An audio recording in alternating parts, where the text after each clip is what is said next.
Gary Collins, if he would lead us in the pledge. I pledge allegiance to the flag of the United States of America and to the republic for which it stands, one nation, under God, indivisible, with liberty and justice for all.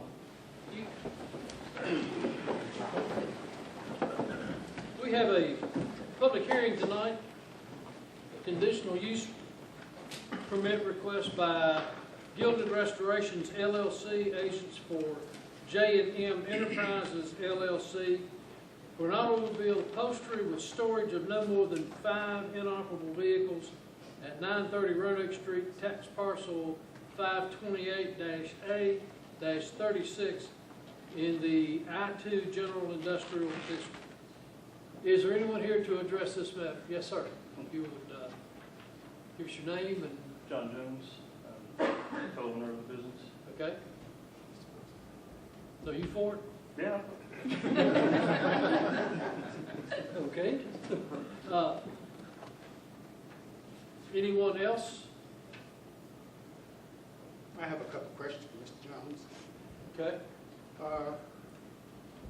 The planning committee approved that you could have 5 vehicles on that lot that's inoperable, right? If someone should bring a vehicle in that has doors missing, how are you going to cover up those vehicles? And my question would be, because where you're located, that is the gateway to town, one of the gateways. And it's just, we got a lot of inoperable vehicles sitting on the lot, it's not going to look good. No, sir. I explained to the planning commission that that's a maximum worst case scenario. We have a garage facility. Most any cars that are brought to us or need to be stored inside, they usually take the windows out when we do the interior, so they'll be put in there. But as for that number of vehicles, I don't foresee it ever actually happening. Everything we've gotten so far has been stored inside, and we've only had 2 vehicles that were inoperable in the last 4 years. Thanks.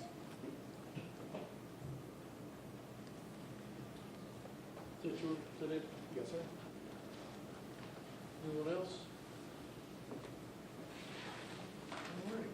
I will close the public hearing. Thank you.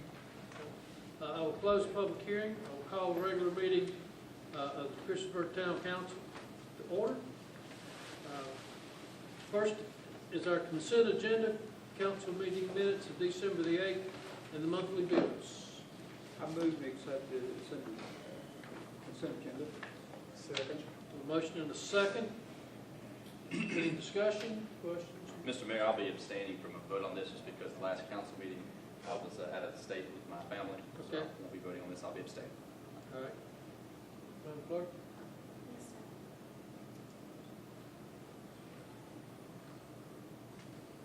Councilman Bishop, Councilman Hubbard, Aye. Councilman Hall, Abstain. Councilman Showalter, Aye. Councilman Stites, Aye. Councilman Van Fisher, And I likewise was out of town, so I will abstain. 4-0-2. All right, sounds like an early season soccer record to me, 4-0-2. Under our recognitions, I have something that I would like to present tonight. And so I'm going to ask you if you'll step around the table with me.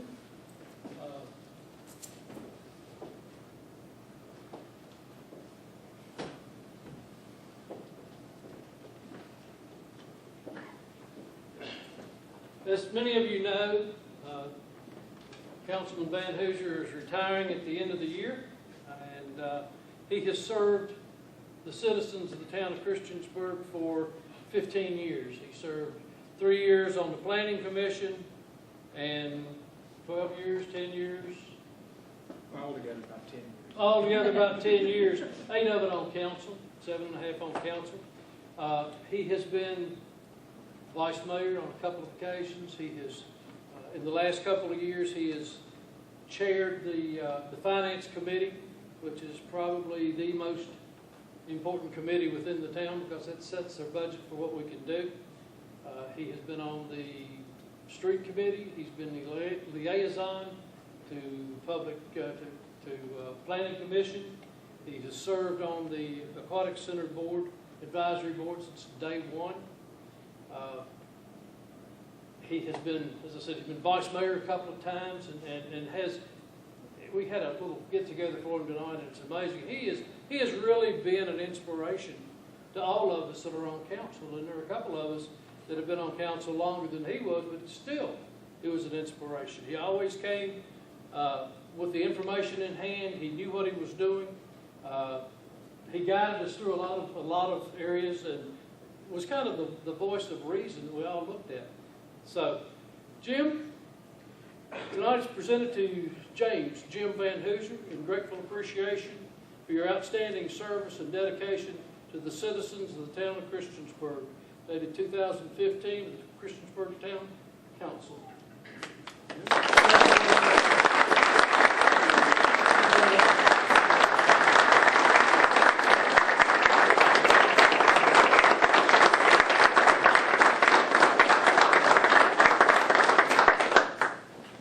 Well, I'm honored that the citizens of Christiansburg allowed me to serve them. And, it's been very enjoyable.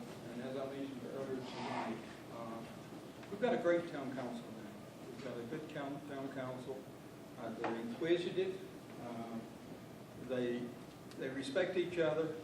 And that makes a big difference. I mean, you can have differences of opinion, but having respect for each other, it's also very important to do anything with that difference of opinion. And they're doing great, and you guys should be very grateful that you have been serving. And Harry, I know you do a good job.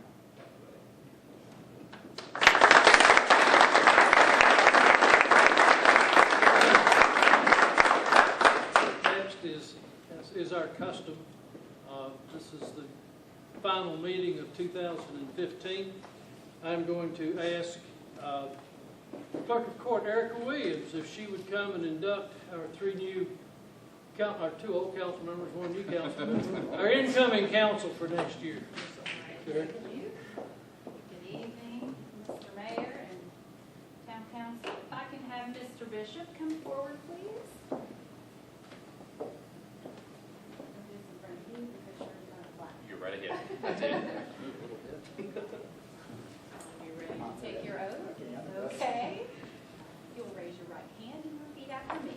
I, Sam Bishop, I, Sam Bishop, do solemnly swear do solemnly swear that I will support the Constitution of the United that States I will support the Constitution of the United States and the Constitution of the Commonwealth of Virginia, and the Constitution of the Commonwealth of Virginia. that I will faithfully and impartially I discharge will faithfully and impartially discharge and perform all the duties and perform all the duties incumbent upon me incumbent upon me as a member as a member of the Christiansburg Town of Council, the Pittsburgh Town Council, according to the best of my abilities, according to the best of my abilities, so help me God. so help me God.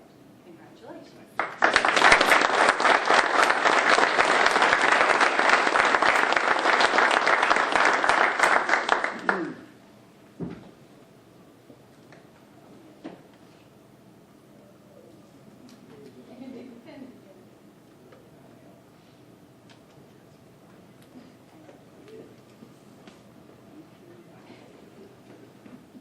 Mr. Collins?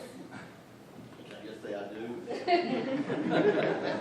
Better hear all the terms of, that's what happens in marriage, I just wanna gets you read in it trouble. first. Oh, okay. All right. Raise your right hand and repeat after me. I, Harry Collins, I, Harry Collins, do solemnly swear do solemnly swear that I will support the Constitution of the United States that I will support the Constitution of the United States and the Constitution of the Commonwealth of Virginia, and the Constitution of the Commonwealth of Virginia, that I will faithfully and impartially discharge that I will faithfully and impartially discharge and perform all the duties and perform all the duties incumbent upon me incumbent upon me as a member as a member of of the Christiansburg Town Council, the Pittsburgh Town Council, according to the best of my abilities, according to the best of my abilities, so help me God. so help me God. Congratulations.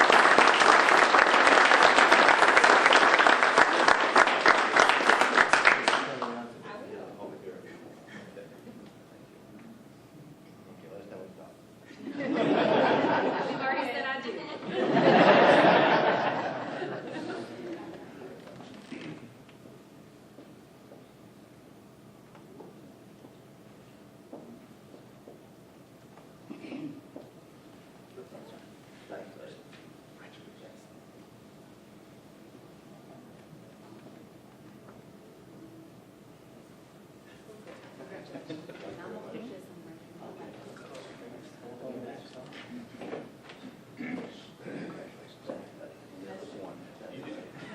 Showalter. You do have mine in there, I right? do.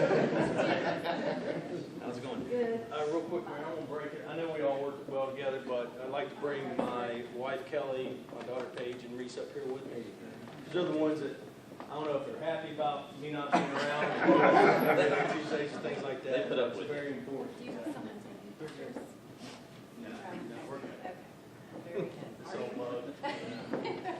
All right, you ready to take your oath?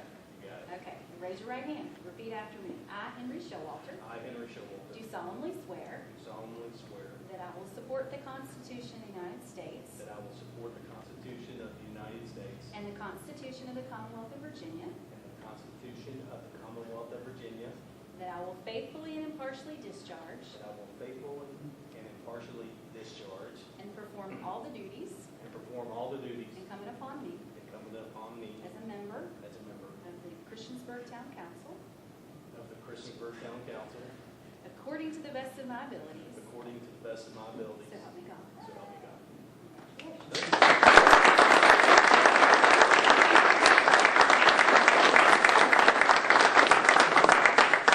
Signature one more time. It is.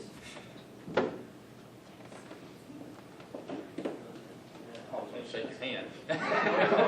He was reaching for your hand. He was reaching for that pen. Ms. Butler did a Nick Rush did a resolution one time. You guys are all right. Congratulations. Thank you, Town Council, Mr. Rainer. Thank Thank you. you. Congratulations to you as well. Do you swear yourself in there? No, I don't. Judge Turk gets to do that. Thank you. Next is our citizens' hearing portion, and we have scheduled first update from the Bikeway Walkway Committee. And I assume someone, Randy, you doing that one, or who's doing? I'd like to introduce our group if it's okay. Yeah, I'm sorry. I'm going to take that. First of all, this Bikeway Walkway Committee, we've been in existence, is it 2 years or 3 now? Is it 2 years? Probably 2 years. 2 years. 2 years, Barry's saying 2 years. And we at this table involve ourselves with various types of groups of people. But this Bikeway Walkway Committee has been, and not to bash the Planning Commission or any other thing I've served on, but this committee here has gained more steam in 2 years and accomplished more, and you'll hear a little bit about that tonight. We have outstanding representation here tonight. I started making some notes of everyone I saw, but I'm going to make it simple because I think it's important for council to know the people that are serving this community for nothing. And I want them to stand, see Dan, see Susan, I saw Logan over here. But please stand and introduce yourself. I'll start right here. Dan Madera, commander of the VFW, and happy to be in Christiansburg. And a big biker, an avid bicyclist. Right. Joe Powers, the liaison from the Planning Commission, and I don't bike, I just walk. I'm Susan Wallace. I'm a faculty member at Virginia Tech. I live right downtown in Christiansburg, and I'm a cyclist. I'm Pam Ray. I'm the representative from the New River Health District right here in Christiansburg, and in spite of my outwardly appearance, I walk a lot. Did I see Logan over here? Okay, there's Logan back here. Go ahead. I'm Logan Wallace. I live in Christiansburg, Virginia Tech. Sometimes I walk around, sometimes I ride a bicycle around. That's what I'm on. Well, I want to thank our citizens and our staff. We have several members of our staff. Todd Walters is on our committee, Jim Lansing, Hoffman, Wayne Nelson, of course, and Barry Helms. But this is an outstanding group, and I appreciate you showing up tonight, and I can assure you council's going to be very interested to hear what we've got, the bread we have in the oven here. And where's Sarah Morgan? Yeah, Sarah, stand up. And Sarah's and Nicole, and there's Brad Epperly, of course. Brad Epperly, stand up. See, I didn't want to leave anyone out. The children. Okay, so Sarah is a planner with the town, and she's been very active. And of course, Brad Epperly has been at almost every meeting, and we've got some really great things going on in the committee. But I don't want to take away from Dr. Ray. Pamela Ray is her day job is with the health department, and which is here in Christiansburg, and she's actually member that's also brought a lot of money with her through the health department.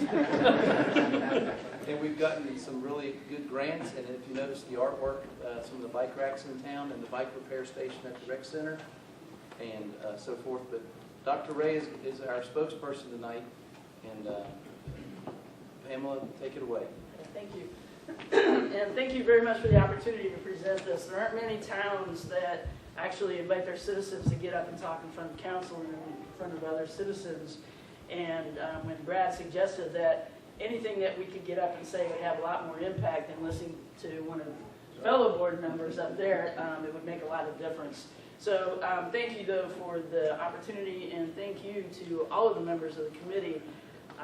I've been on it just a year now, and I would have to add one more person who's been integral in having this committee move forward, and that's Nicole Hare, who's just recently left Christiansburg to go work in Pulaski. So we'd be remiss if we didn't mention her.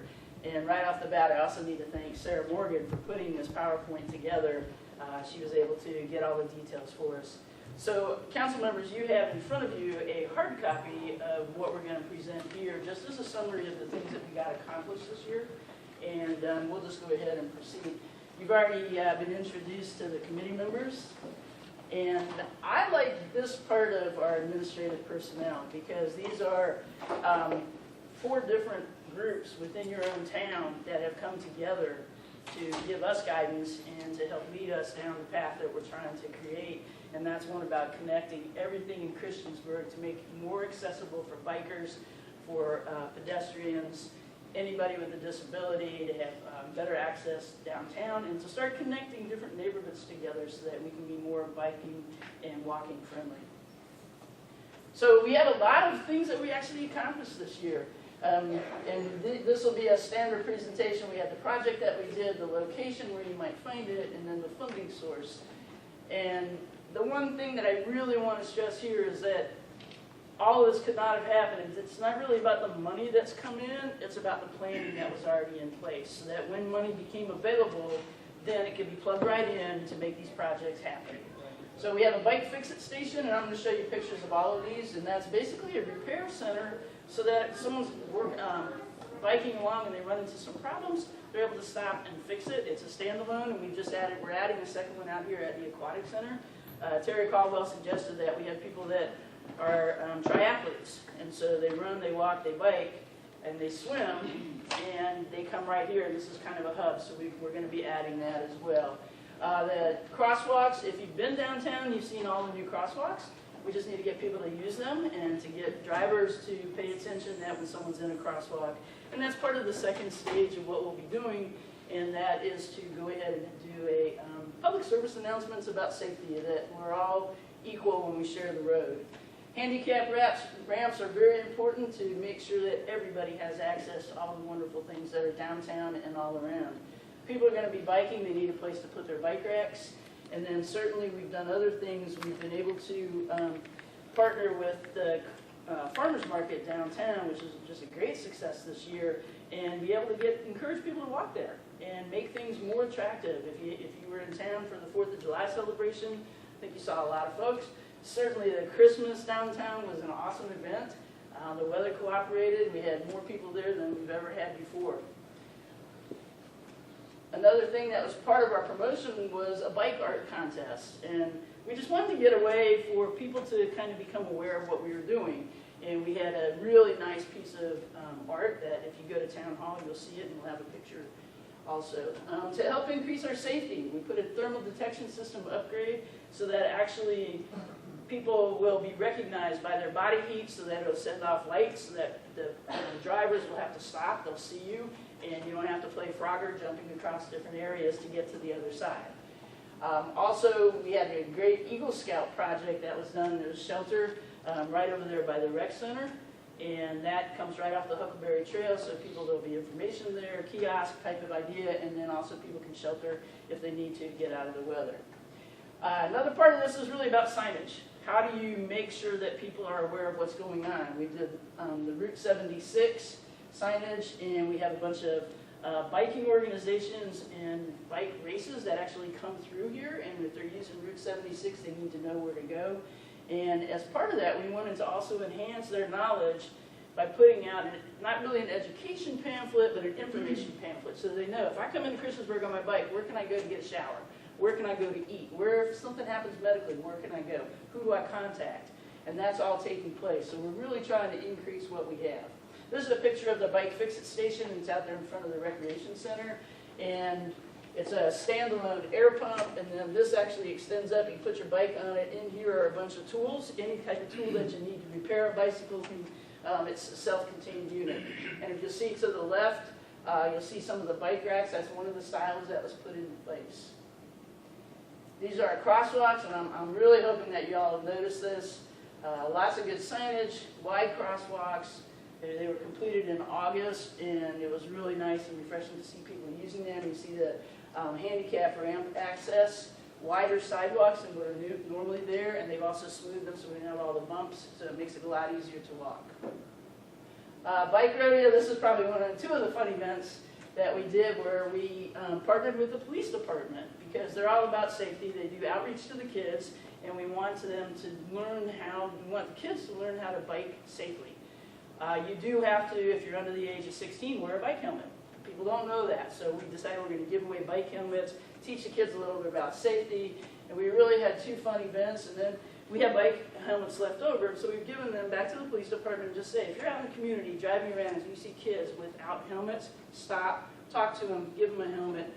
Really good outreach to your citizens and hopefully getting those kids educated about how to be safe. The bike art contest, this was the art that was submitted by Nikki Penn, and we were very fortunate. We kind of left it wide open. We weren't sure what we were going to get, and she does all her work with bike parts. And she really latched onto this. And there was a prize awarded to it, but I think to have one of your own citizens really take up the effort to do this, and it is on display. And you'll see in the background there's a nice plaque kind of describing the history of, or the thought process that went into making this wheel. And I've never really worked with a lot of artists, but when she started telling me about all the pieces and how she let the metal do what it needed to do, and like just for one thing that just really grabbed me, this is bike chain. And she said, I tried to force it to go a certain way, and it just wasn't going that way because it was rusted. And then she said, and I stood back and looked at it, and it looked like the Crooked Trail. And so then she started tying in everything, history of Christiansburg, history of the New River Valley into this piece of art. And I think if you have a chance, it's definitely worth stopping to see. Thermal detection system upgrade, here it is. And according to Brad Epperly, it's making a difference. People are a little bit safer. People are using it. It definitely helps people coming off the Huckleberry Trail to get safely across to Cambria Street. This is the shelter that was done by Garrett Graham. And it's really, the design was great. Brad's shared the story many times about what a nice young man he was and how he was very much wanting to make sure it fit in with what the recreation center looked like. Has some of the matching colors and really an asset and an attribute to the entrance into the rec center. These are some of the signages that you'll see out there. Talks all about, and this is to alert bicyclists, but also to alert drivers, so that we do know. If you see that sign, it means you're going to be sharing it with bicyclists, so it'd be a little bit safe out there.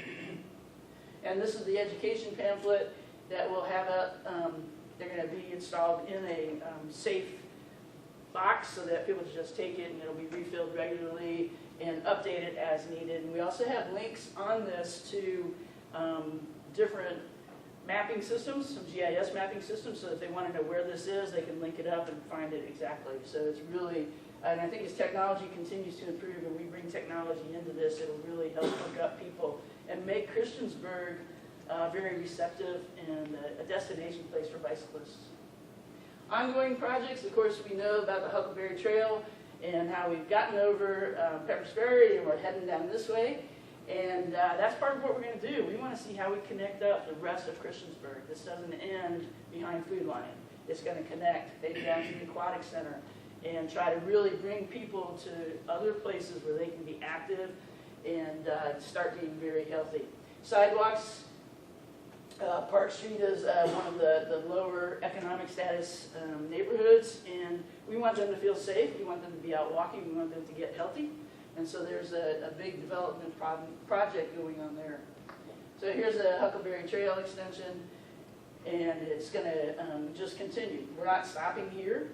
There are more things to be done, and people now are getting excited about it. We've tripled the use of the Huckleberry Trail towards Christiansburg since we've had the connecting bridge, and that's important. That's in a very short period of time we've seen those numbers go up. Sidewalks, more sidewalks, specifically on Park Street. Again, trying to make everything safer and give people more of an opportunity to be out walking. So we have also downtown, we're going to try to do more enhancements, and you've probably seen some of those changes already. And we also have other projects, and probably one of the things that we as citizens learned the most was that nothing moves forward without it being studied, and studied clearly, and bringing in more people to study it some more so that they can do the best planning possible. And while we felt like sometimes we wanted to move a little bit faster, we all came to appreciate the value of having a proper study done so that we knew what was going to be required.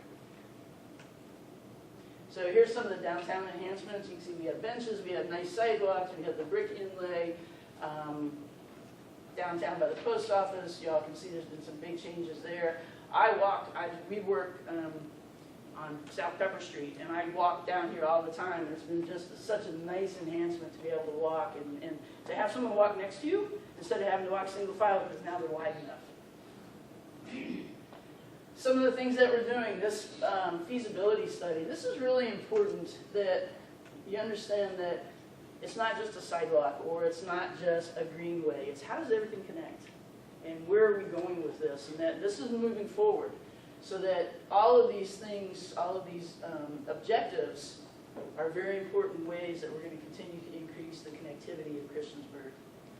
Future projects, sidewalk infills. And this, again, you can see with funding on this, we're waiting for VDOT to do revenue sharing, to do a matching. And so that's going to be coming. And then any time that we have to do things, we have to worry about how are we working within the town code. And one of those is creating urban development areas. And those are going to be connecting areas that we've identified that we need to improve. And then we're going to have to look at how do we bring them all together. And this is a map that we've been kind of working on. It's a very busy map, but I think you can appreciate from here the different things that we've done, the different areas where we're going, and how the ultimate goal is just to connect everything together. So, any questions? I will say this is a very dedicated bunch. They meet, what, 7:30 in the 7:30 morning? on the first Friday of every month. Yeah. And we do have a waiting list to get on the committee, but for tonight and tonight only, if there's anyone here that would like to volunteer, you can be accepted tonight. Elsewise, you have to get on the waiting list. Did you show up that early in the morning? Yes.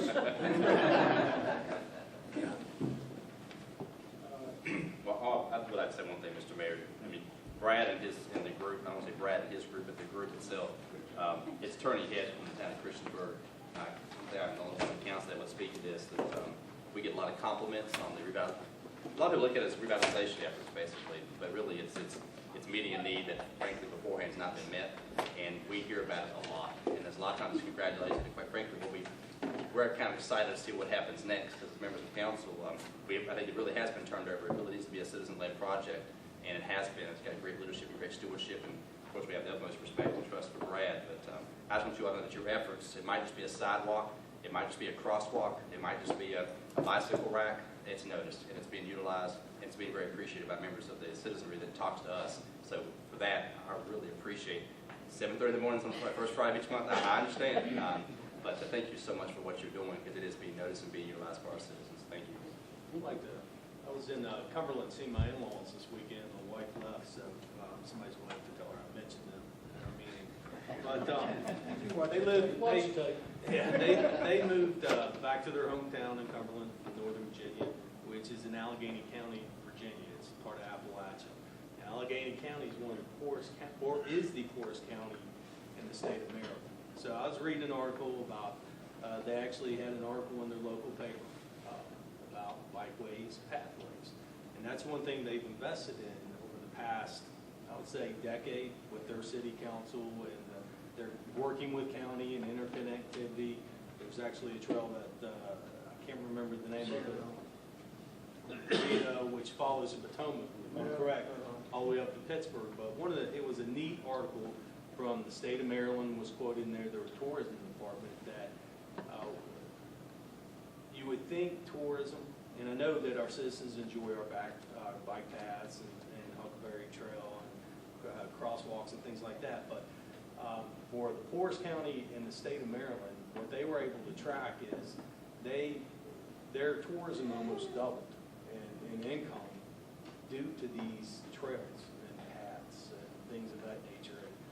And that was really interesting to me. So, I mean, I thought about it immediately this weekend. I didn't know or I wasn't sure we were going to have a presentation, but I thought that was really interesting. So not only does it affect our local residents, but also it brings people in from out of town, like the bike tours and things like that. Really interesting stuff. So it does bring money to our community.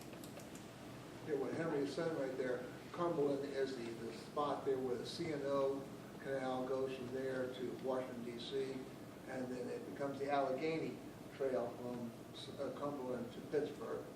And my wife and I did that, and the night we were in Cumberland, they had a big festival, and you could see the economic development that these two trails brought in was unreal. And it's just both of them are great trails to ride on. Well, this committee that you saw that stood up, a lot of us didn't know each other, and I had never met any of the citizen committee members until we got on the committee together. But it's got mojo, it's got impatience in a good way, and you can see just in a short amount of time, and this is a citizen-led committee, and I appreciate every one of them and the difference that you make in our community. Anything else? Yeah, hey, Mayor, thank you very much for your work. I may catch a tail end of one of your meetings if you'll be the best. Bring some coffee. It's tough sometimes to get there, and I applaud you for your dedication. This part of the citizens hearing is now for citizen comments. Anyone that would like to address council on any matter, if you would like to rise, give us your name, address your comments to the chair, and you have 5 minutes more. Is there one here that would like to address council? Hearing none, I will close the citizens' hearings.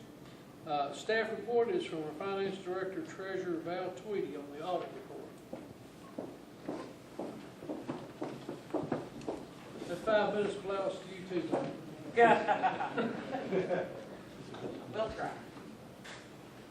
I have to talk really fast on that. Oh, this isn't official.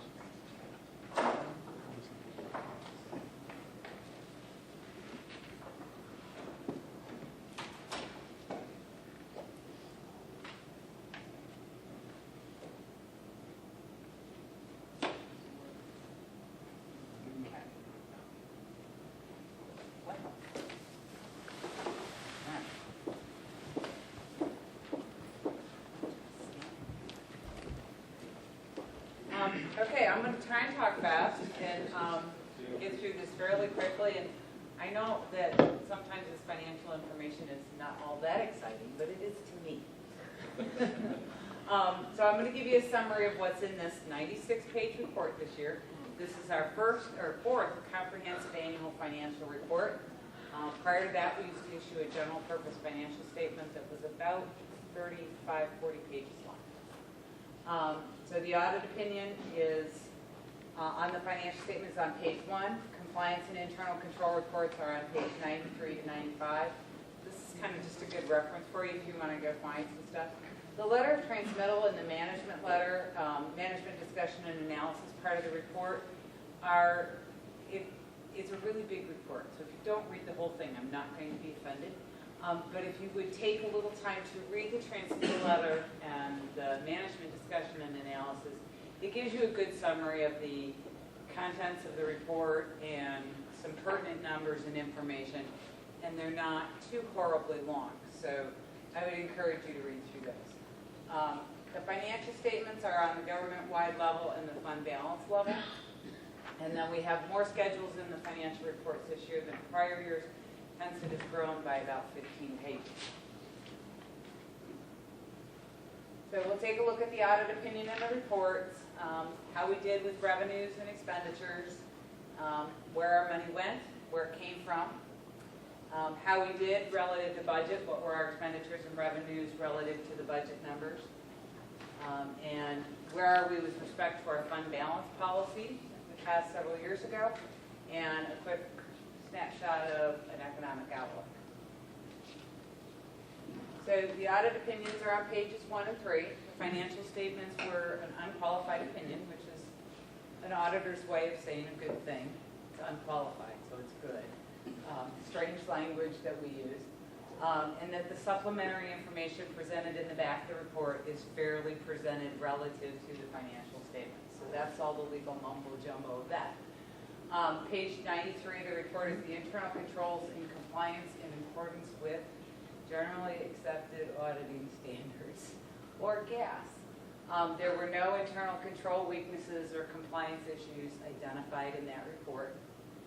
Page 95 contains the auditor's report on compliance with certain provisions of laws, regulations, grants, and contracts. There were 2 instances of non-compliance that were noted in the audit. 2 of them were small bank accounts held with Union Bank that somehow they dropped off the public fund disclosure on, and so they weren't disclosed. The other was a late payment of our VRS. That was just an oversight. Hasn't happened again. The letter of transmittal that I mentioned earlier is about 10 pages long. That's found on pages I to X, the management discussion and analysis report that I mentioned earlier. The government-wide financial statements are what we call the top financial statements, and there's been a lot of changes in accounting standards this past year. We hear a lot of roar about what's called GASB 68. It is about how we record pension liability at the government level. So when you look at the government-wide financial statement in the balance sheet, you'll see something. You'll see that the fund balance on the government-wide level drops substantially, and that's because we are now required to report the full pension liability that we owe for unfunded pension. So for the pension benefit that we have a liability for all the future benefits that will be paid. If the pension plan stopped tomorrow or today, what would be the liability we owe for everything that's out there? And that's what they call the unfunded pension liability.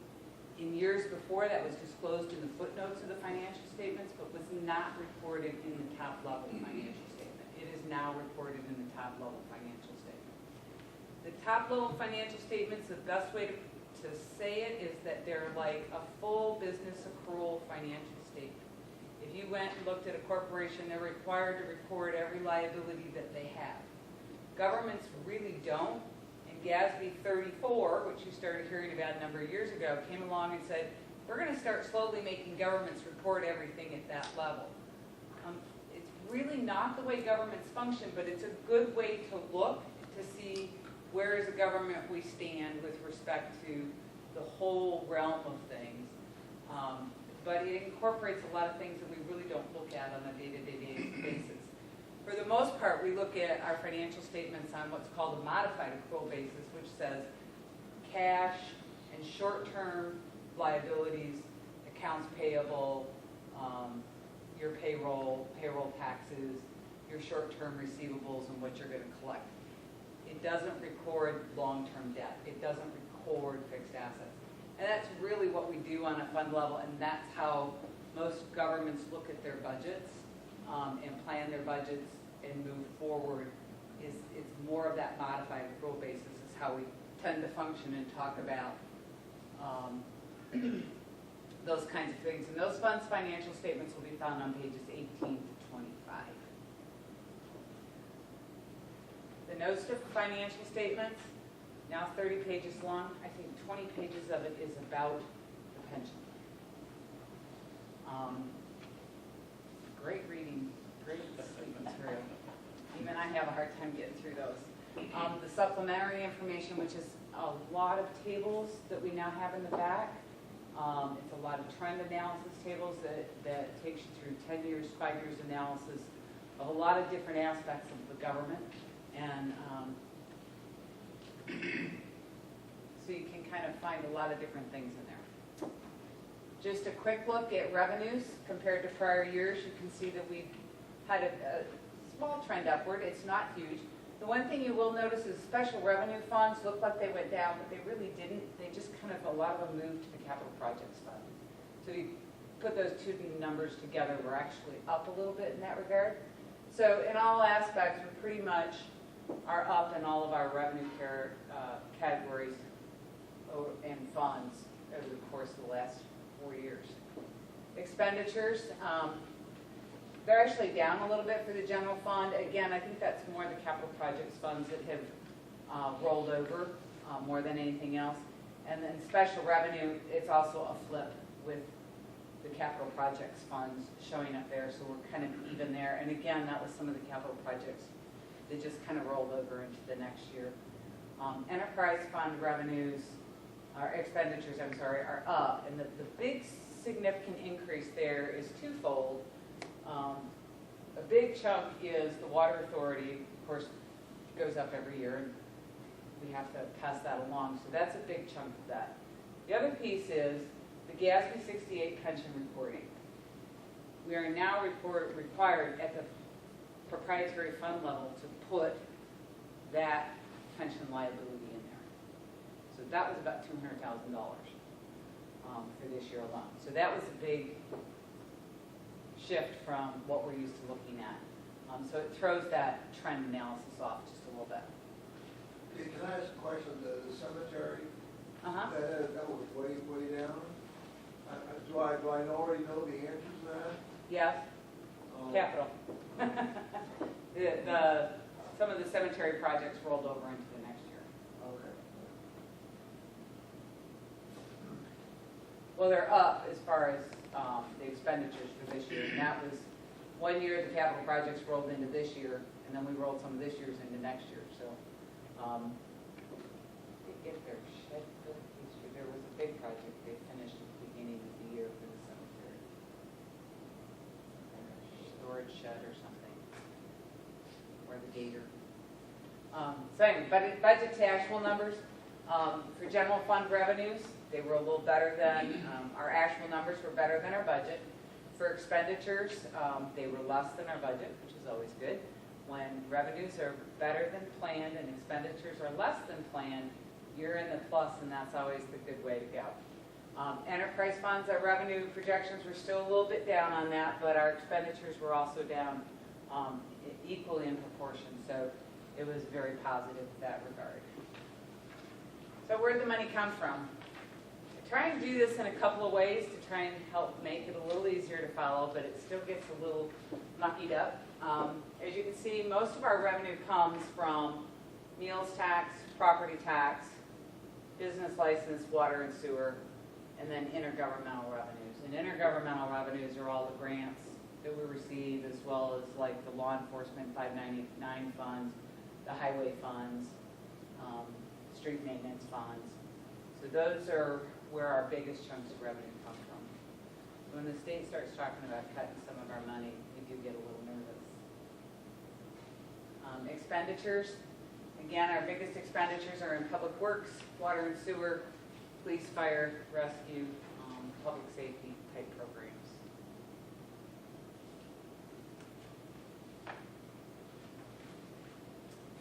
Fixed assets over the course of the last 4 years, pretty much staying even. They kind of go up and down depending on how many of our bigger capital projects we finish in a year versus how much depreciation we have to record on the financials.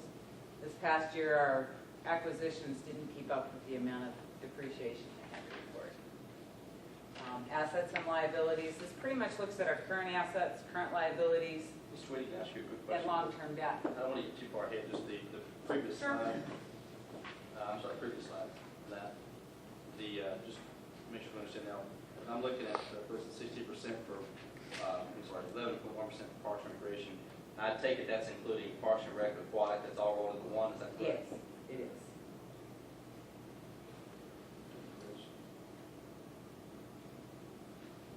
Thank you.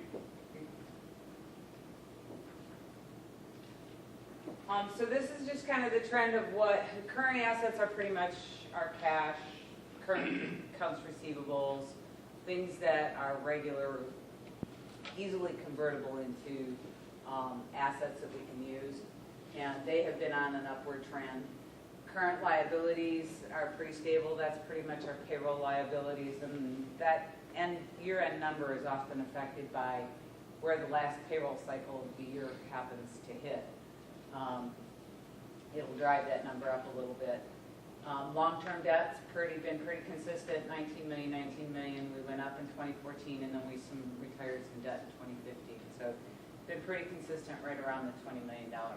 Ms. Tweedy, one more question about that slide. The 26.2 to 32.2, a $6 million increase in the current assets. Is there any, that's a pretty sizable percentage jump. Any explanation? That's the loan funds that haven't been spent on some of the capital. Okay, so that's money that we've applied, we've got it's just basically sitting there ready to be used, but Right. that's okay. So Yep. counting the liquid capital as Yes. an asset. Right? Yeah, for the most part. Thank you, ma'am. Fund balance is just kind of a quick look at where it is at the present time and how it stacks up to prior years. Purple is 2015, and it goes down from there.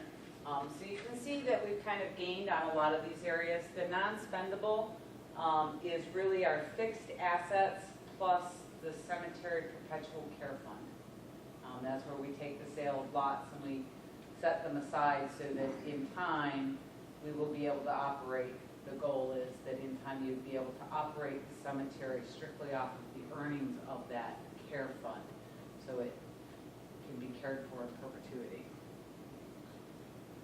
We exceed the minimum on that, right? Isn't that very? Yeah, you're required to have 10%, and we do 100%.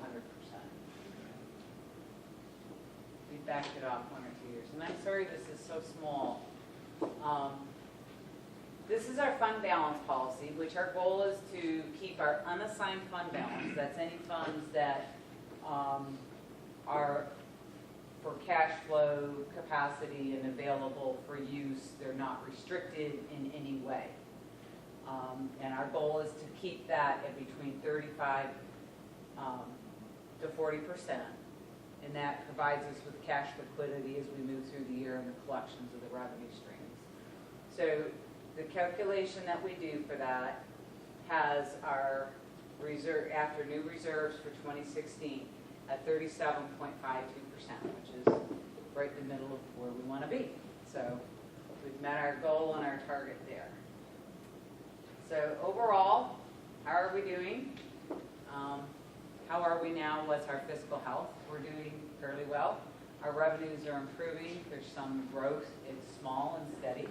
But in general terms, in terms of the national economy and the state economy, we're doing fairly well and moving steadily ahead. Our expenditures typically are a little less than budgeted for most departments, and that's good. They're working diligently to keep costs down all the time. Our fund balance increased by just over about $1 million this year, and that's primarily as a result of the capital project rollovers. But we have that kind of every year. We plan to get a project done, those might happen. So we'll roll it over. And our liquidity is very good. We've met our goal on our fund balance. Some of the major initiatives, Bikeway Walkway Committee did a great job for me on some of these initiatives. The connection of the Huckleberry Trail to the Rhineman Knolls Bridge, the acquisition of 62 acres for future parkland development, the AMI meter reading project is well underway, and hopefully will finish in January of 2016. We were able to purchase a very nice new ambulance for the rescue department, as well as a lot of swift water rescue gear for that group. Ms. Tweedy, what you just mentioned, just because we have a lot of citizens in the audience, the rescue purchases were to enhance and to add to our current rescue abilities, if you will. That was also funded by the compassionate type policies that we developed as far as our, I hate to say the billing, that's not the right word to use, but basically where we reimburse the town, not from the coffers of the citizens, but from the coffers of the insurance departments and all, correct? Correct. Now, a little paragraph for you on that. That's right. We began that process in January of 2014. and they've been set aside by town policy, or town council policy for use only in funding rescue and emergency services needs. This fiscal year, the revenues collected were $715,000. Expenses related to that were just under $100,000. We purchased capital equipment of just over $147,000, leaving a net carry amount for future acquisition of equipment of $617,000. I apologize, I didn't realize that was the next slide. That's all right. Oops. So some of the awards, police department received the Click It or Ticket Safety Belt Usage Award. The finance department received the Certificate of Excellence in Financial Achievement for the third year for last year's CAFR. So with that, as we move into next year, into the budget season here, about a month away, I think financially we're in good shape. Unemployment rates are down. The economy's fairly stable. See what the general election brings in terms of turmoil. The layoffs at Volvo that were announced recently could have an impact. So some of the upcoming programs that we're going to need to address soon, the stormwater billing process and how we'll initiate that, as well as the monthly billing process for water that hopefully will go into effect in about 3 or 4 months. The proration of personal property taxes, and I think we have a litany of other things on our plate for next year too, but that's pretty much. So thank you everybody for listening. I hope I didn't go through it too fast. I hope you all have a very Merry Christmas and a Happy New Year. Thank you. I have one question. It really surprised me what a small portion of hotel or motel brings in for us. So it's less than 4%. Yeah, occupancy tax. Yeah. I somehow thought we would get more out of that. No, the tax rate we have is fairly high. Yeah. I know it, yeah. But you expect the food tax to concentrate things on one shop, and it does. Thank you, Bob. Before I get further into the meeting, I want to first apologize. We have our new incoming sheriff, Hank Parton, in the audience. Hank?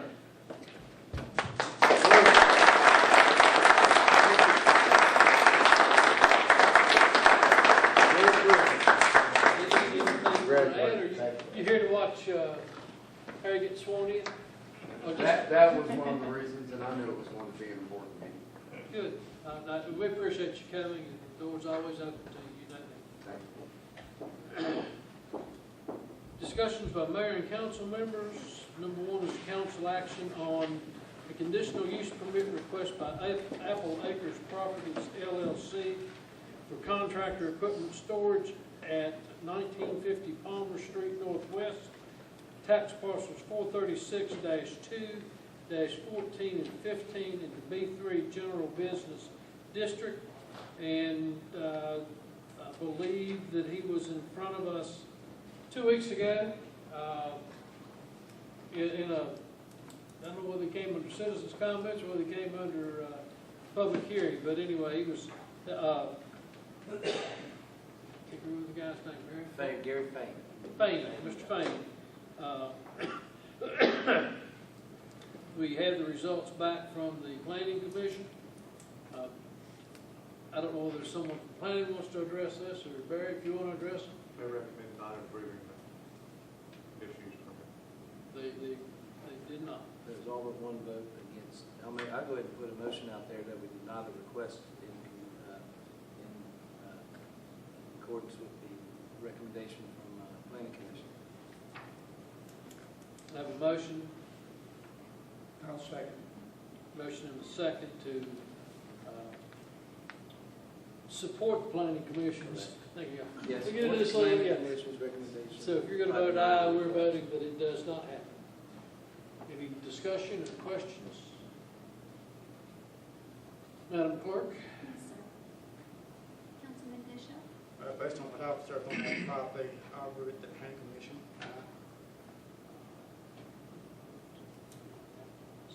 Councilman Hall? Aye. Councilman Hubbard? Councilman Showalter? Aye. Councilman Stipes? Aye. Aye. 5 votes, 6 votes.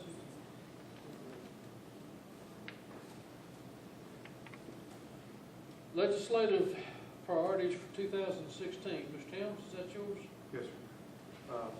Mr. Wingfield put this together, and since the packet went out, we added one additional one, and as a recommendation, and that additional one is the Town of Christiansburg supports legislation clarifying local government authority to collect lodging taxes and business license fees from non-traditional lodging establishments.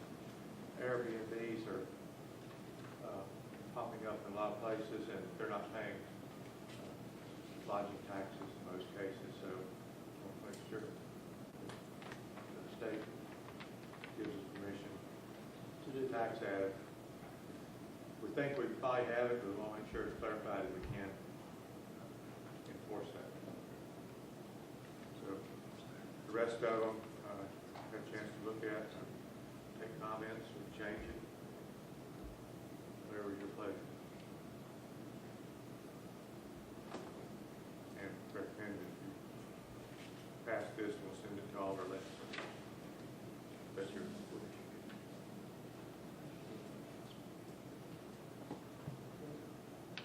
Any comments, questions, suggestions? Are you asking us to vote on this tonight, Mr. Helms?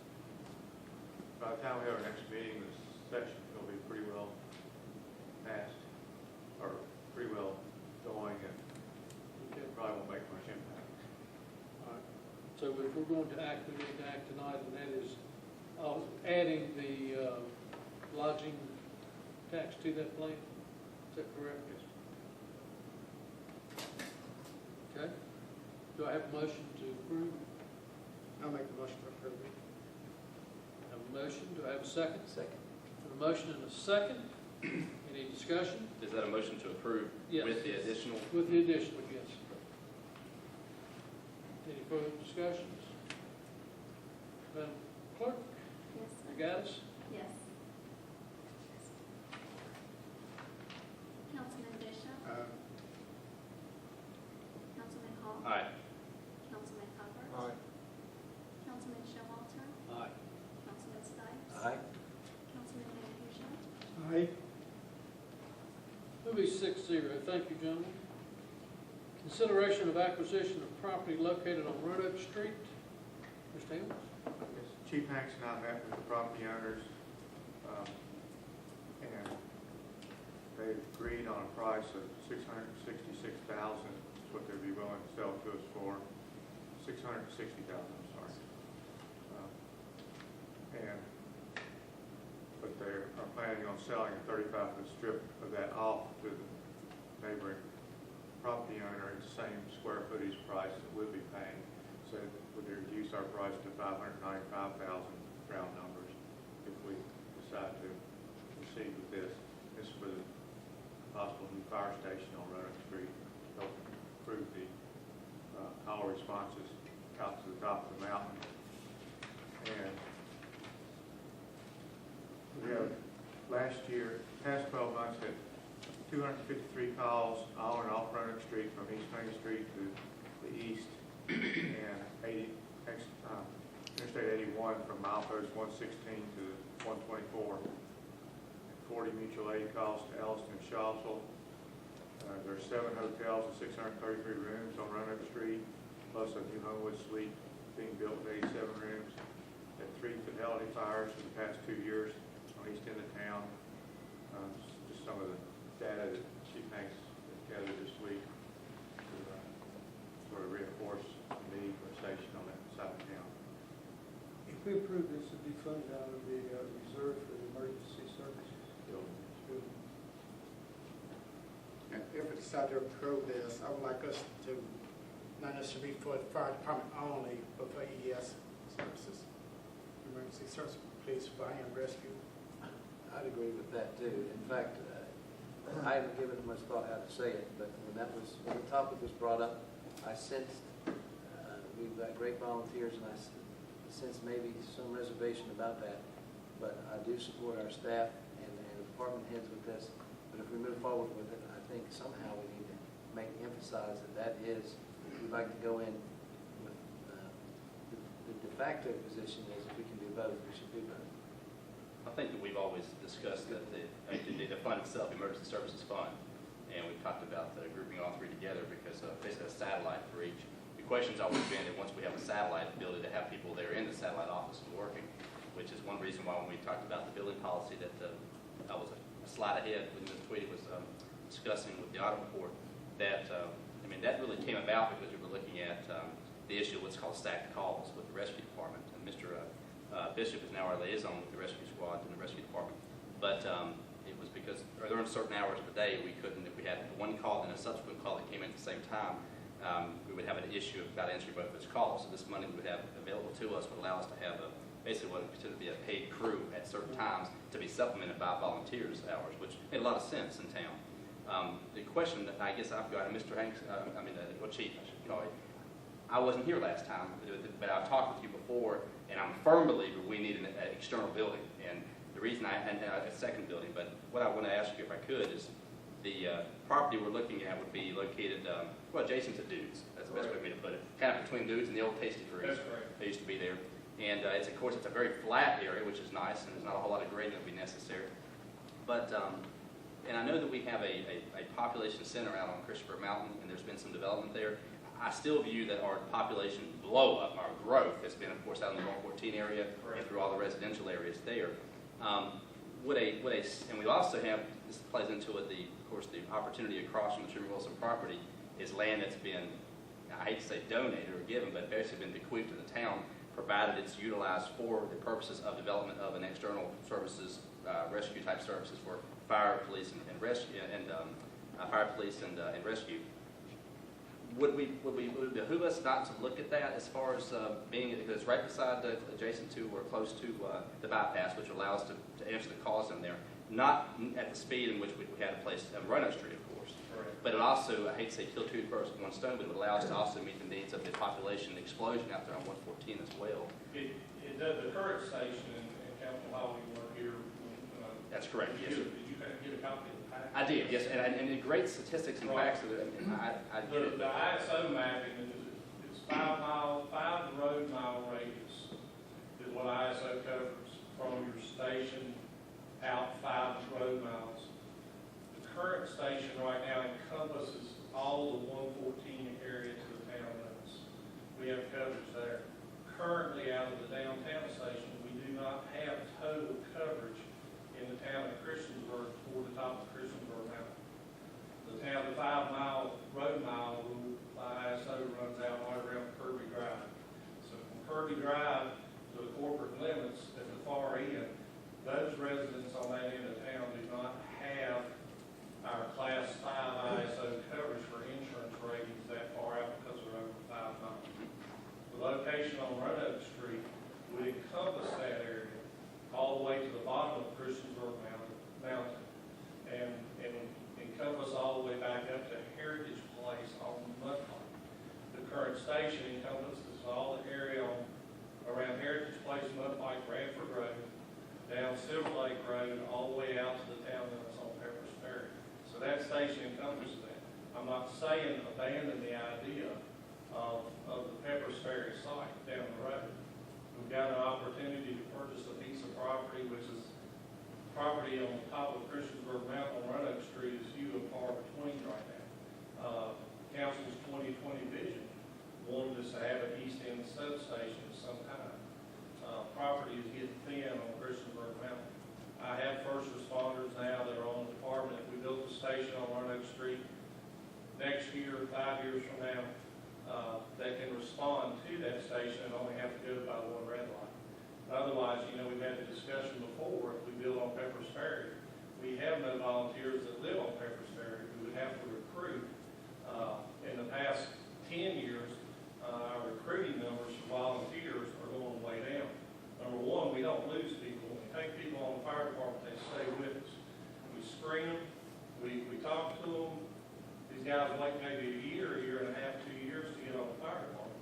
Once we obtain them on the fire department, they don't leave, we keep them. We've got over 875 years of service on the fire department right now. Okay? But 25 years ago, we had 25, 30 applications in line where people want to obtain membership on the fire department. If If we were to look at that site on Roanoke Street, would we then be, would the town have, what I would call in layman terms, complete coverage pursuant to what you were mentioning? Absolutely. And there would be no spots in town that would be lacking Those that spots coverage? in town that would not be outside the power line. And Chief, I don't mean to throw a stat at you, but Sure. I bet you know it secondhand. The percentage of calls that you're presently answering that would go, let's say, from the bypass towards that end of town, towards Christopher Mountain, is it a good percentage of calls? It's probably a third.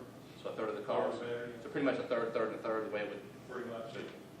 It was surprising to me because, you know, we talked about growth, and we talked about the Pepperidge Ferry growth and future growth of Pepperidge Ferry. Right now, most of our calls are centered right in town or on the east end of town. We don't have any calls at Pepperidge Ferry. From a public safety perspective, Chief, Yes. is there a better site than the site that you noted that we need to be looking at as far as expenditure of capital for? I can't find it at this. You know, we had a discussion probably 3 or 4 years ago, I think, Councilman Showalter and yourself and I talked Yes. about this property at least 4 years ago. We looked at the Harley Davidson shop down beside Cracker Barrel, and it was for sale. The building was already there. It was already built. Is it The expensive? property was there. It was about $2.5 million, very you know, for the building and the property. But if you look at where our volunteers live in relation to that property, they're still all sort of centered back toward town. You've got hotel development now there as well. That's Correct. now. And they would, you know, the volunteers, because our volunteer firemen don't staff the station. You know, they respond to the station when we get the call. So they're going to, if we were to look at that property on the east end, they would have to travel that section of road on Roanoke Street, not a motor mile. You've talked to the rescue captain about this as well? Yeah, we have, we discussed it, we've discussed it once or twice, and we've discussed the Pepperidge Ferry site. Chief Cole still thinks he wants to maintain everybody in one building downtown. You know, who's to say that won't change down right there, you know, if we build a station, absolutely, they've got a spot in the station. You know, we had that plan for Pepperidge Well, I think Ferry already. what Mr. Bishop mentioned, I mean, that, to me, that would be a baseline understanding we'd have to have, is that we would be looking, and not that, I mean, Chief, as far as the police department, is that, I had a chief, but is that something that we'll be able to utilize as well as a satellite for the police department? Absolutely. Is that a good location as well for what you are looking to do in the future in branching? It is. Bill and I went to the site together, we talked about future planning, and we're visitors to work together and be housed together in that facility, so I fully support it. Well, gentlemen, that's why I had the question. I mean, you all are the experts, and you all have your finger on the pulse of public safety. And Chief Ames, if you think that's the spot we need to be looking at, then that's the spot we need to be looking at. I think, you know, that's you know, we're not saying we have to build the facility tomorrow. No, I understand. We're not saying we have to build it 5 years from now, but if we look to the future and look for future expansion, most definitely, you know, we need a station on the east end. The station on Roanoke Street right there, I will bet you that we can get a truck from the Roanoke Street station to the mall area of Pepperidge Ferry faster than we can get one from downtown. I bet so, bypass. Bypass and one red light. Right. To leave downtown and go to Pepperidge Ferry, right now, we've got 9 lights to go through. You know, it's a little easier to run the bypass and make time in traffic, but like I was explaining to Councilman Tucker before the meeting, if we built a station on Pepperidge Ferry and we didn't have volunteers on Pepperidge Ferry that live there, they've got to negotiate 9 traffic lights from downtown Christiansburg to get to the Pepperidge Ferry station. Fire truck from downtown will pass in before they ever get there. Do they have the capacity on their vehicles to be able to, I guess not individual vehicles, all on the rescue vehicles, to actually monitor and modify those, if they're getting close to a stoplight, in other words, with rescue or police or fire, they're able to, the light's able to change for them? Fire and rescue vehicles do have that capability. Personal vehicles, No, absolutely not. volunteers do not. Right. But they don't get rid of the traffic. Correct. That's right. Traffic's an issue, it's going to always be an issue, but I think insurance coverage for our citizens in town, I think that's a bigger issue to me, especially when the rates went up. I mean, I just, you know, 2 months after I was appointed to the chief's position, I started getting all the phone calls about everybody's insurance coverage going up the top of the mountain. So you don't anticipate there being any problems with coverage there, volunteer status there? No issues at all? It's a good site, and, you know, somewhere hopefully before I retire, you know, we'll be able to proceed on that site and possibly even the Pepperidge Ferry site.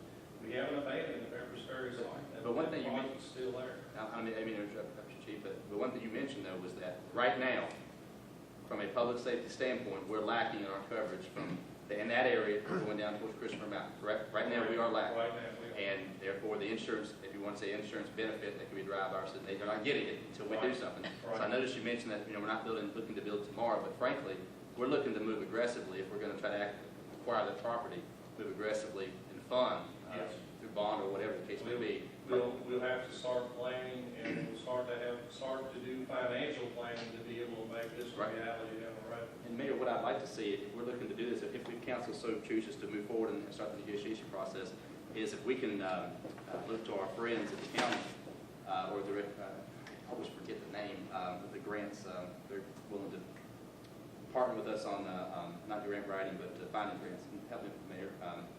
Regional Yeah, Commission. I don't know why I'm forgetting that name.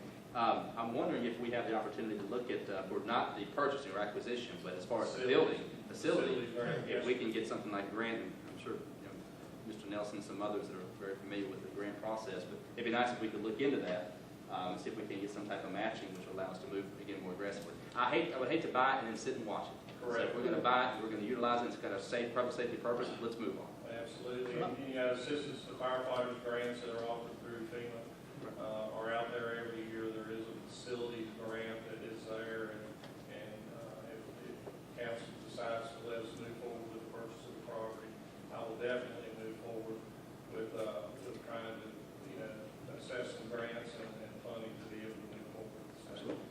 Well, I think the fact of the matter is, there is no other lot that we know of in that price range or anywhere close to it on Roanoke Street. It's not a question of building. It's not a question is we need to move. If we don't move, somebody else is going to buy it. Well, I think we'd make the first step in getting a building down there, and that is authorizing Barry to negotiate for that piece of property. And so I second. Negotiator purchase it. well, if you've got a negotiated price, purchase it.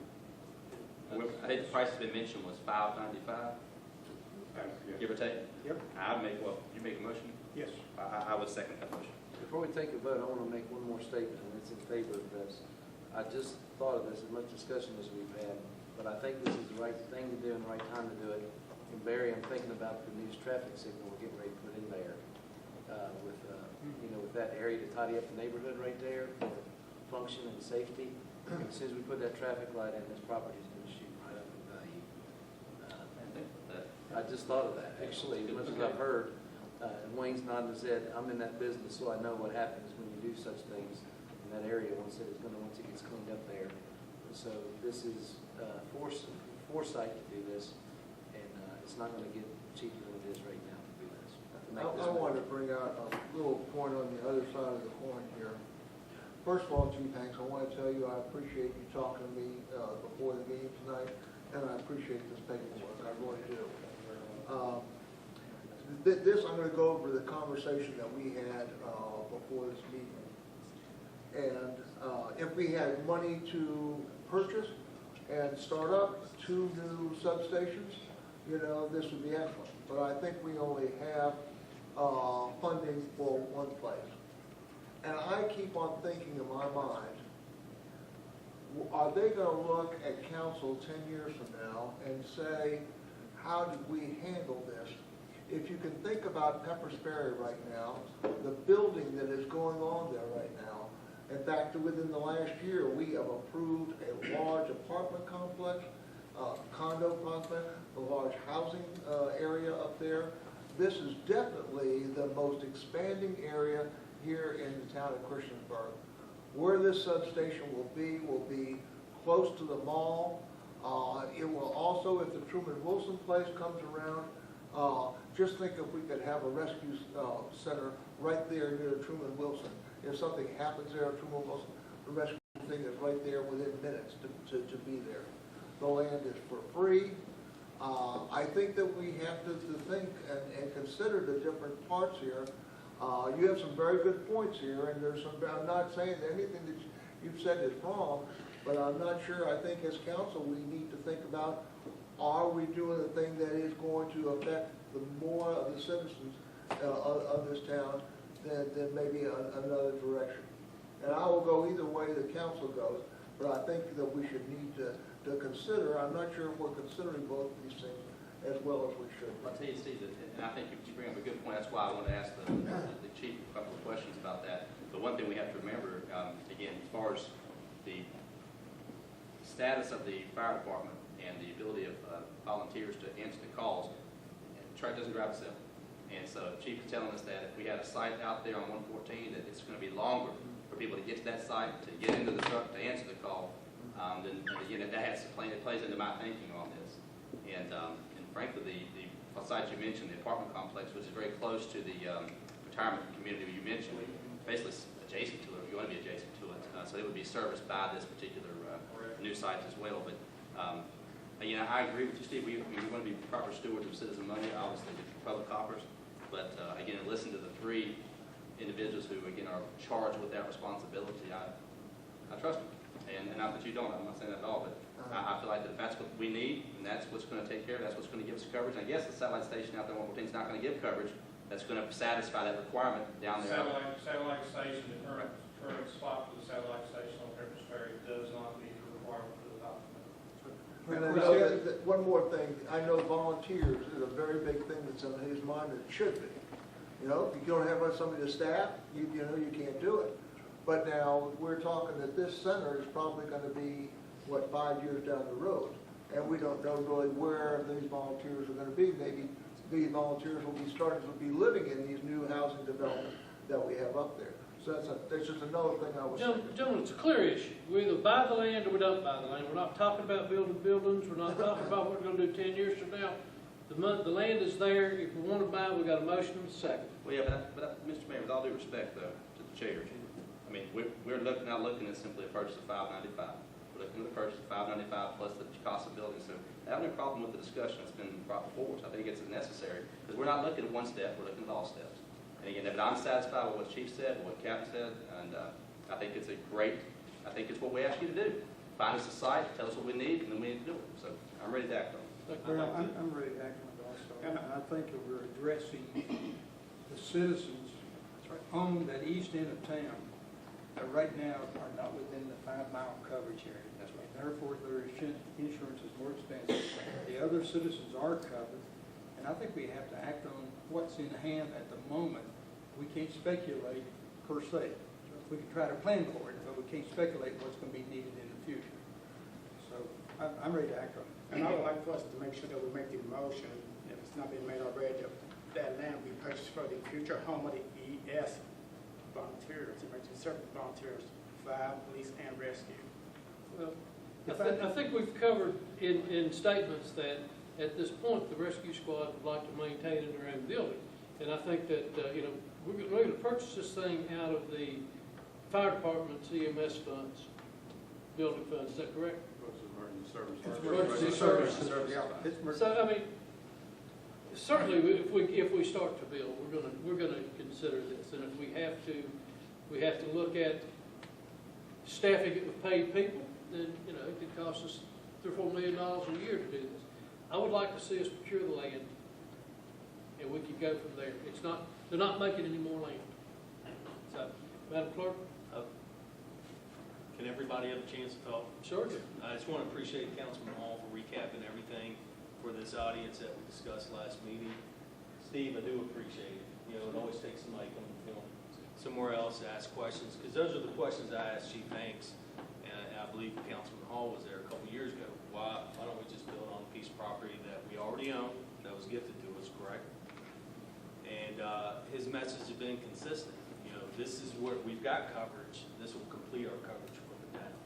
And I respect, he is a professional, as the board said, and that's what he recommended years ago, even though I kept scratching my head thinking, why don't we go out there? That's a huge booming area for us, but it made sense after way too long, about 3 years ago, and it's finally coming before us. His message has been consistent on the coverage that we need.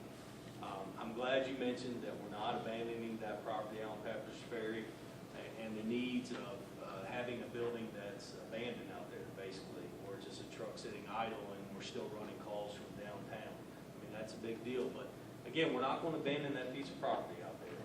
I would assume that we're going to continue to fund that reserve fund future improvements either on Roanoke Road or at the hub downtown, or possibly building another substation out on 114, because I'm sure that's going to continue to grow. But this audience should know that the council set aside funds years ago, so we're not borrowing this money. The money's sitting there waiting for us to go ahead and complete this coverage for our citizens. So, I appreciate everybody weighing in on it. I do thank all the chiefs for getting together and working together to hopefully make that into an emergency services building and hopefully mimic that out of 114. But anyway, Mike, I appreciate you giving me time. It is going to get my support, and I appreciate everybody going over this one more time. Thank you. Madam Clerk. Thank you. Councilman Bishop. Councilman Hall. Aye. Councilman Hopper. Councilman Shelton. Aye. Councilman Stiles. Aye. Councilman Asia. Aye. Zero. Thank you very much. Mr. Showalter, consideration of the policy regarding distribution of tourism materials. Well, I guess I wanted to see where council wanted to go with this. A few years ago, my wife worked diligently with sort of my interrupting her for our tourism maps, and I believe it was well welcome. It's something that Steve Hubbard and I and some town staff a few years ago would go, the town of course would pay to produce these tourism maps, and we would take time out of our busy days to go, stock the hotels. But we turned it over, I think, a year ago, maybe a little bit more to town staff. But I really think we need to have more of a, and this is my personal opinion, a procedure on making sure that the brochures are in the hotels or wherever we need it. I know they're here in the Aquatic Center and at the Rec Center and possibly in other facilities. But the most important thing to those maps is to get our businesses, which are our restaurants, other hotels, a map of the town, into the hands of people who are visiting our community. It's very important, something tangible. I know everybody is in smartphones and things like that, but I talked to the hoteliers even recently, and they're like, that map is a success. So I just wanted to get approval by council to make, because this is something that when somebody walks into one of our hotels, either coming to an Aquatic Center meet, they should be able to go up and, do you have any information about the town of Christiansburg? And that should be handed immediately right to them. And there's no worry of them not having enough to give out. Now, I know they need to be updated and things like that, but I just sort of wanted to get your opinions on how we should go forward. And I'm sure Barry's going to weigh in on this. He's thought about it for the past couple of weeks, but I think it's time we officially have a procedure on how to make sure that they're in the hands of the people that will use them and need them. I want to say this about these maps. These things are used. They really, this is not just paper. I've had several hotels and motels call me and say, hey, I'm out of these. Can you get me more? These things are definitely used, and it's probably the best piece of tourism that we have ever had in this town.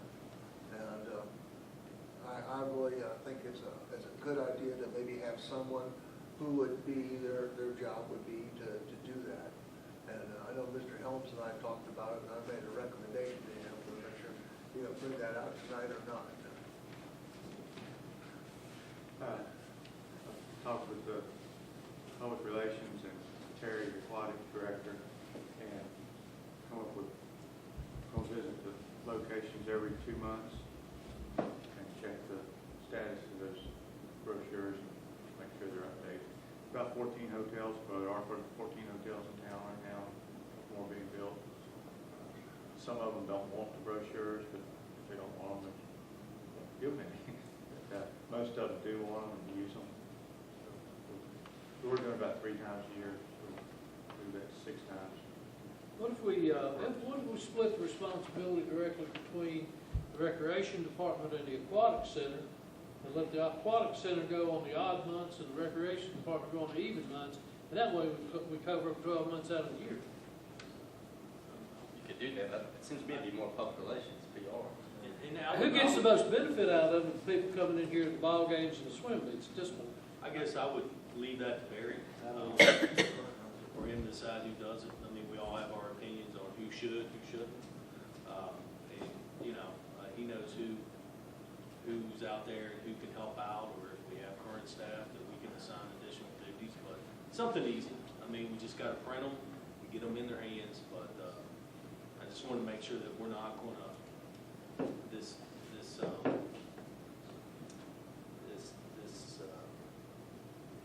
you know, matter is not just gonna be one of these things where we go out there once a year and just give them a hand, get brochures, and walk off. We come too far to abandon the process. And Well, so- I feel totally comfortable with bringing concerns to Barry, that he'll take care of it. And I'm sure that there are probably other agencies, other volunteers that would may want to get involved in helping with this too. And it's kind of a, you know, I think we all agree there is a need. We need to, whether it's every month or every 2 months, we need to make sure, and particularly in the peak travel months, and the tournaments and the swim meets and stuff, make sure they're covered then. So, Mr. Towns, would you kick that around for a couple of weeks and come back and let us know what you think? Let us know what I think. Well, What you think? we're going to be doing it every 2 months. We'll look at it and see if it's enough. Okay. I think that's Close enough. And I have one question for Barry about that. Is there a digital form of that that's available online that people can click and access that map? I'm pretty sure it's on. Or is there an app, or is there anything where they can log in and they can access that? I don't think there's an app. I'm thinking all like the swimmers, and even when they come to the ball game, they've got their cell phones, and man, they're Is it amazing, online? what they can do with them, but. Is the map online? I think we probably have, do we even have a PDF out there of it?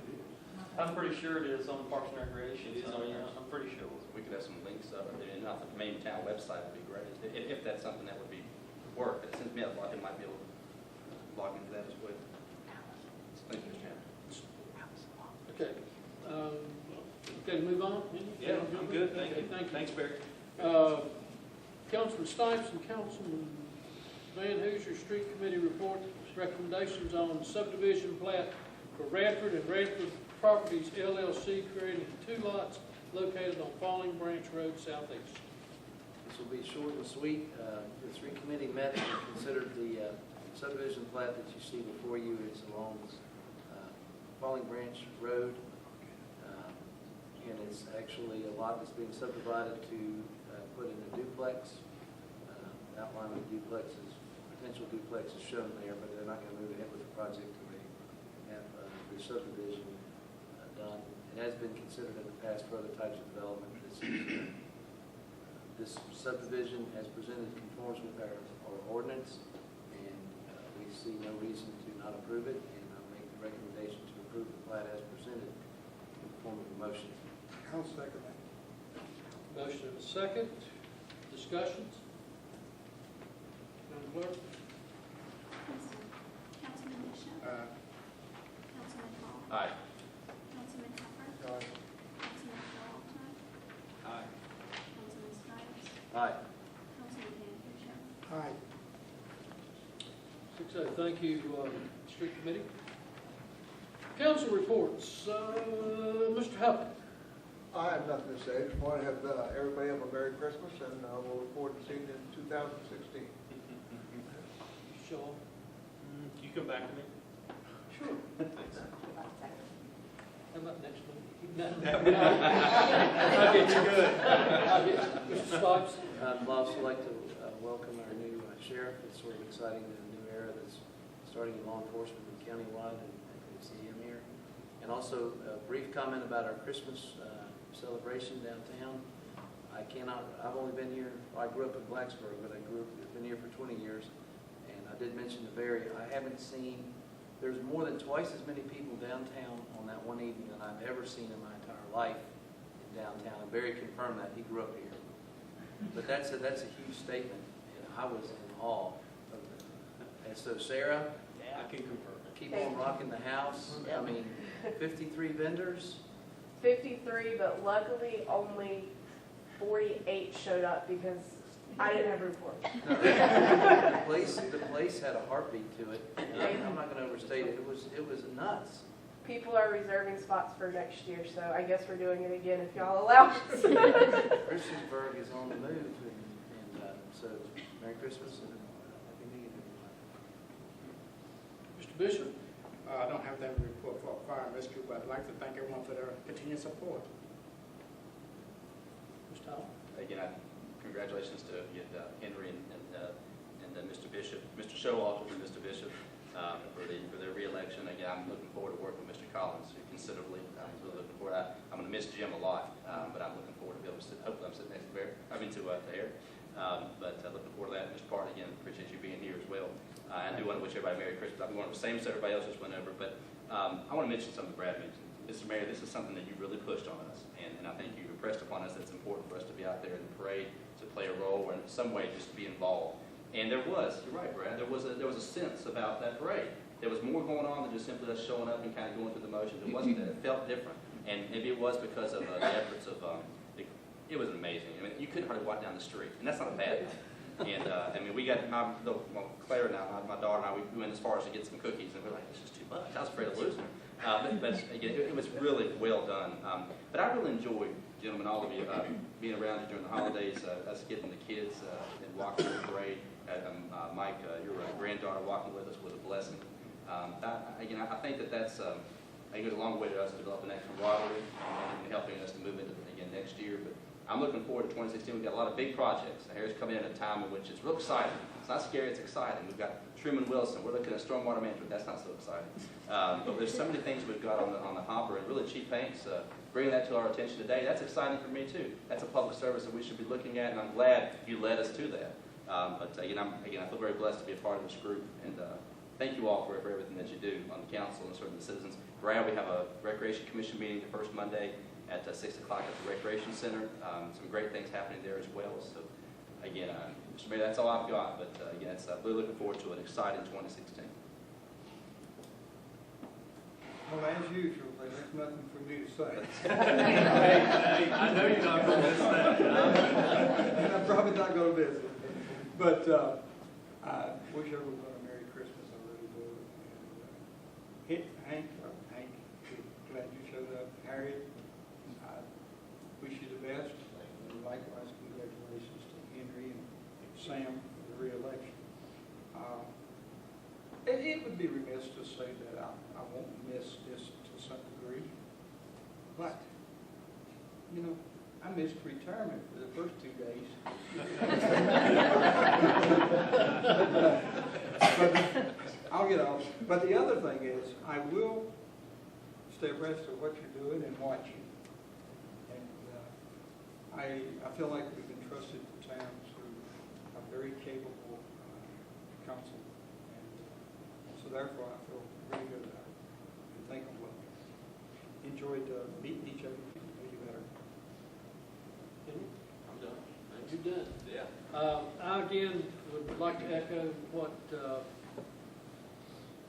Henry and Brad, and particularly Brad and Cord said about the parade, and I think that it was, and I've lived here longer than Barry's lived here by a few years, and I don't ever recall a parade that big, that long, that many people, and that much excitement generated.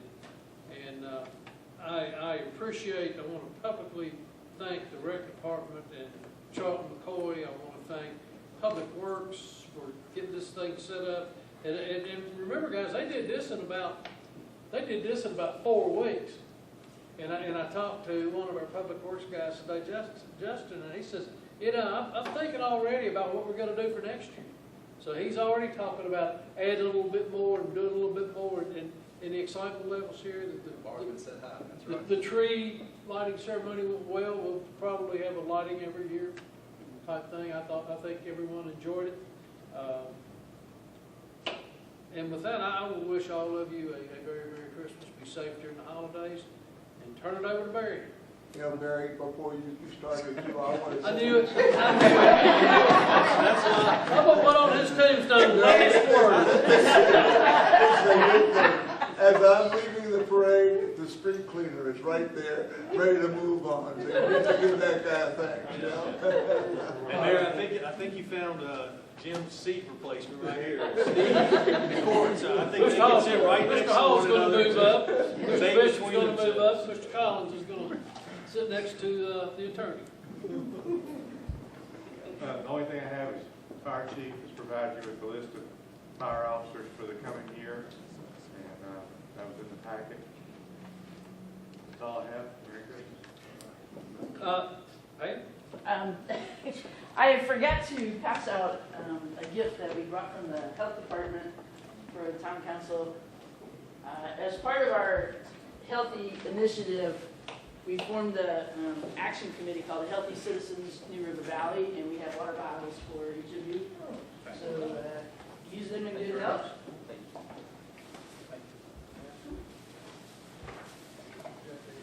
Yeah, you can put whatever you want. I asked if it would hold lemonade.